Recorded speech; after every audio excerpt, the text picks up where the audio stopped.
So the last person we're going to hear from is Ross Baird from Village Capital, and they talked to me about incubating, and I really didn't have a clue what you were talking about, I guess, because Merizon was still very young, but it seemed to me like a good idea.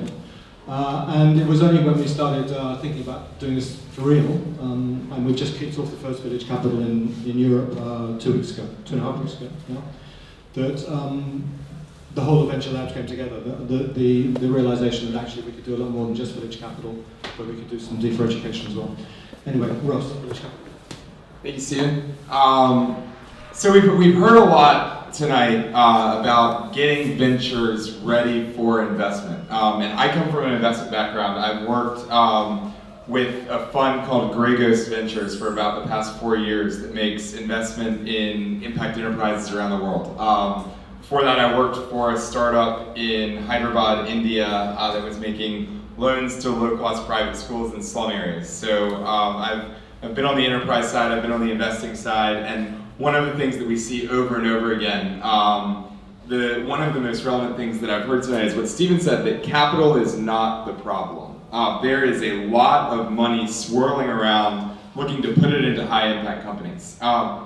And I would actually say enterprises are not the problem. There are, in our Village Capital incubator program, there are some incredible companies. There is, however, a big gap in expectations between what entrepreneurs want from investors and what investors are looking for. The basic story I see is, I've got a lot of money to put to work in impact investments, and I have this Goldilocks idea in my mind of the exact company I want. And I say, well, this company's too hot, this company is too cold, there's no companies out here, there's nothing to invest in. And entrepreneurs say, well, this is exactly the kind of money I want, here's what I am, here's everything I am, why don't you invest in me?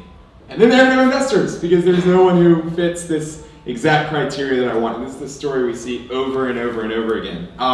So Village Capital is a program that we created based off of the Village Bank and microfinance, the idea of the Grameen Bank, the self-help group of women who gather once a week, and they themselves decide who gets the loan. And we said, well, maybe we can take that idea up to the venture level, where you put a peer group of ventures, you find an investor, a group of investors who are crazy enough to trust entrepreneurs with their capital, and maybe you can have entrepreneurs do a lot of the allocating of capital, and maybe that will close a lot of the gap between the things that you guys have talked about working tonight and the dinner we have upstairs of all the investors complaining about not enough enterprises to find. Like right now, there are people upstairs talking about the same thing. Not really, it's a joke. So what we did, we started this about 2.5, 3 years ago. We put together a peer group of entrepreneurs. They went through a specific education program targeted around how to receive investment. In the end, the entrepreneurs ranked one another, and the top ranked got investment. And we thought it was crazy when we launched it. We said, well, what if entrepreneurs can't make good investment decisions? But what we actually found was, not only did the peer selected companies do better, but everyone going through the program, because they were held to an investment standard, did better at the end of the program. And in our first pilot, the average company raised £50,000 within 9 months of the program. So we found the people who get the money are great, but everyone who goes through this peer allocated investment program does well. And so we did this in-house of the fund that I was working for, and based off of a few initial success points, we start looking at other places, other spaces that have the power to convene a good community of entrepreneurs. And that's how I met Stephen and Indy saying, could we do this here in London? And then we bring together partners like Sabiha and Sangata Global, and Alice with the rest of the Hub community, and what you guys are doing with the Westminster Town Council. We have private foundations, we have public money, we have venture capital in here. And what we've most of all got is a really strong cohort of entrepreneurs that if you're bombing around London looking for a good company to invest in, I can say, well, talk to Fiona, talk to Tyler, talk to Anoop, talk to Julie. These are people who are actually doing real things and actually making money and actually making an impact. So that tells the story. But how we get that from one cohort in this building of 7 entrepreneurs to billions of pounds moving and thousands of entrepreneurs being support it is a story that we've got to tell. And I want to tell 2 quick stories of how we take this from this niche group in this room who's already on the team about how to build good businesses and how to make an impact to going out to market. I've been trying to build a Village Capital program in my hometown of Atlanta, and I am going to funders and I say, it's really simple. We've got a peer group. You put up capital. These good entrepreneurs decide who gets money. You get good investments. They get the support they need. Clear story. We've done this 10 times around the world. We've done this in India. We've done this in London. We've done this in New Orleans. And people say, oh, that's interesting, but come back and tell me about how it's going. I'm not interested in funding it. And then I say, we're doing a request for proposal for social enterprises in Atlanta. We're going to put $100,000 on the table. Who shows up? And we get 3 people who respond to our citywide RFP for social enterprises. And I say, okay, well, we've been doing this in the Bay Area. We've been doing this in London. Maybe social enterprise is not a common thing in Atlanta. So then we do a different RFP. We're looking for the same thing, but we do it in different language. I go to the universities, I go to the City of Atlanta Development Fund, I go to the venture capital firms in Atlanta, and I say, we're looking for companies in healthcare, education, sustainable agriculture, affordable financial services. We're looking for good companies that are also trying to do something positive beyond just financial returns. And then Guy at Venture Capital Fund in Atlanta says, oh, I know these 2 companies you should speak to. And Guy at Georgia Tech in Atlanta says, oh, we have these 2 companies our incubator should speak to. Pretty soon we get 20 companies who are social enterprises but don't know that they're social enterprises. They've never heard of the Hub. They've never heard of the Skull World Forum. They're doing what we're doing. They just don't know that it's a thing.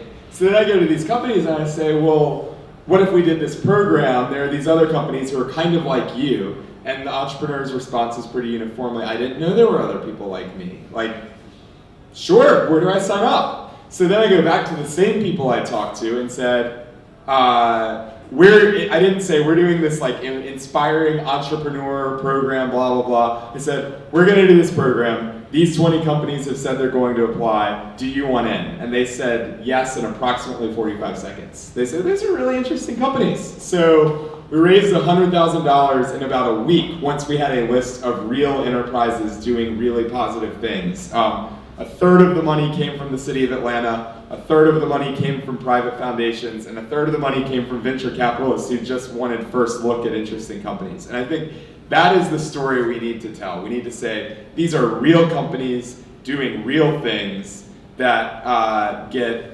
government money, get private money, get foundation money, because different people have different reasons for coming to the table, but the end strategy is the same. And so what I am really excited about here in London is we see Stephen, who is a hard-nosed, cynical venture capitalist. We see the Westminster Town Council, and we see Oxford University, and we see Indy, who's a community building do-gooder at heart, all wanting the same thing, all wanting the same result, and the incentives are totally aligned. I mean, it's really inspiring that's here, but to think of how to communicate that, to get the hard-nosed, cynical venture capitalists and the community building do-gooder on the same page requires being very, very careful about the language we use, requires recognizing that not everyone's heard of social enterprise, and recognize that we need to do promotion, persuasion, and sales as much as we need to just get here under the same roof. So I'm really excited to work with this incredible team in this beautiful space. And I mean, there's something happening here in London, and the rest of the world is going to notice, and it's really, really exciting. Thank you very much.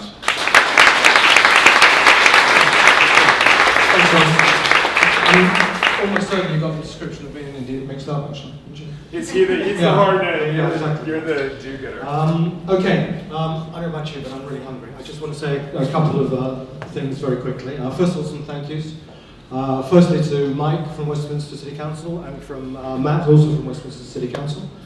To Anya and Paulina for helping to organise this. And from the 6 people we've heard from, who I don't really want to name check because I'm going to miss somebody out if I do, I think.